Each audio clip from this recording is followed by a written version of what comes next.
আলাউদ্দিন আপনি লিখেছেন, মুসলিম ছাড়া অন্য ধর্মের লোককে কোরআন তাফসির কিতাব হাদিয়ে দেওয়া যাবে কিনা? যদি তিনি কোরআন সম্পর্কে জানতে চান, হাদিস সম্পর্কে জানতে চান, তাহলে সেক্ষেত্রে তাকে এটা দেওয়া যেতে পারে, কোনো অসুবিধা নেই। আমি একজন কলেজ ছাত্র, ক্লাসে স্যার এলে শিক্ষার্থীরা সবাই দাঁড়িয়ে সালাম করে, সালামের জন্য দাঁড়ানো যাবে কিনা? সালাম কি আগন্তুক করবেন নাকি আগে থেকে উপস্থিত ব্যক্তিরা করবেন? যিনি আগন্তুক মূলত তিনি সালাম করবেন, আগে থেকে উপস্থিত ব্যক্তিরা সালাম করবেন না, এটা সুন্নাহর খেলাফ।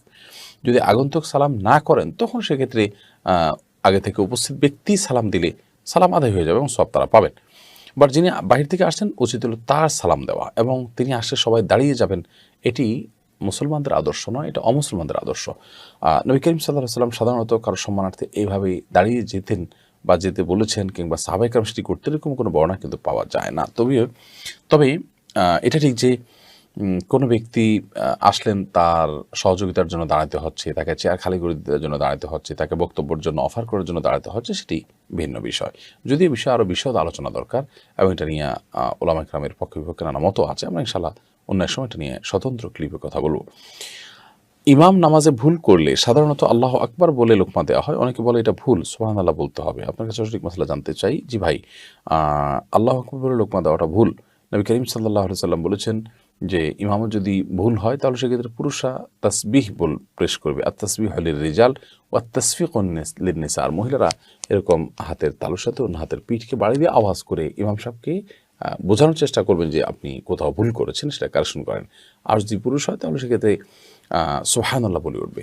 সুবহানাল্লাহ এটা আশ্চর্যের সময় বলে মানুষ, মানে আল্লাহ তাআলার পরিচিতি জ্ঞাপন করছে, আরে আপনি ভুল করছেন, এই টাইপের আর কি বিষয়টা। অতএব সুবহানাল্লাহ বলতে হবে, আল্লাহু আকবার নয়। আল্লাহু আকবার যদি বলেনও নামাজ হয়ে যাবে, কিন্তু সুন্নাহ হলো সুবহানাল্লাহ বলা। আমি অষ্টম শ্রেণীর ছাত্র, ফজরের সময় একা একা মসজিদে যেতে ভয় লাগে, আমার জন্য কি বাসায় একা একা নামাজ পড়ার অনুমতি আছে? যদি কেউ সাথে না থাকে এবং সত্যিই সেটি ভয়ের কারণ হয়, তাহলে সেক্ষেত্রে বাসায় অন্যদেরকে নিয়ে জামাতের সাথে সালাত আদায় করবে এবং কাউকে না কাউকে সঙ্গী বানিয়ে নিবে, যাতে করে নিয়মিত থাকেননি মসজিদে সালাত আদায় করা এবং ভয় দূর হয়। নিয়মিত সিস্টেম বানানোর সুযোগ নেই যে ভয় হয় অজুহাত দিয়ে বাসার সালাত আদায় করছেন, বরং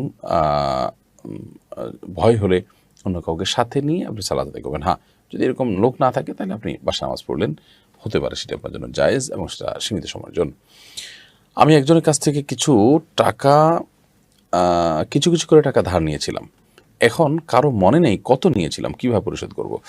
আল্লাহ মাফ করুন, আপনি অল্প অল্প করে যদি অনেক টাকা ধার নিয়ে থাকেন এবং কোনো মনে নেই, তাহলে আনুমানিক একটা ফিগার আপনাকে বের করতে হবে যে এর বেশি হবে না।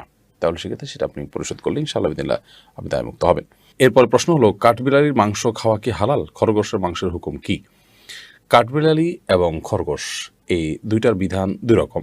কাঠবিড়ালির গোশত খাওয়া জায়েজ হবে না, হালাল হবে না। এর কারণ হলো যে সমস্ত জীবজন্তু হিংস্র জীবজন্তুর সংজ্ঞায় পড়ে সেগুলোর গোশত খাওয়া ইসলাম শরীয়তের দৃষ্টিকোণ থেকে হালাল হয় না। হিংস্র জীবজন্তু বলতে যারা নখ এবং দাঁত দিয়ে ছিঁড়ে ফুঁড়ে খায় তাদেরকে হিংস্র জীবজন্তু ধরা হয়, এবং এই হিংস্রতার যে ডেফিনিশন ফোকাহে কেরাম দিয়েছেন সেটার আলোকে আপনার কাঠবিড়ালির গোশত খাওয়া হালাল হয় না।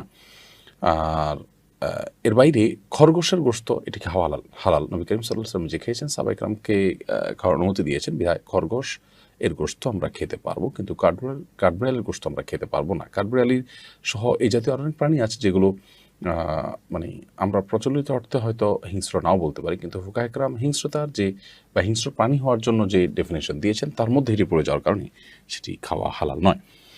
ওযু অবস্থায় চায়ের স্টলে বসে টিভি দেখছি, এরপর নামাজের সময় হলে মসজিদে যাওয়ার আগে কি আবার ওযু করতে হবে?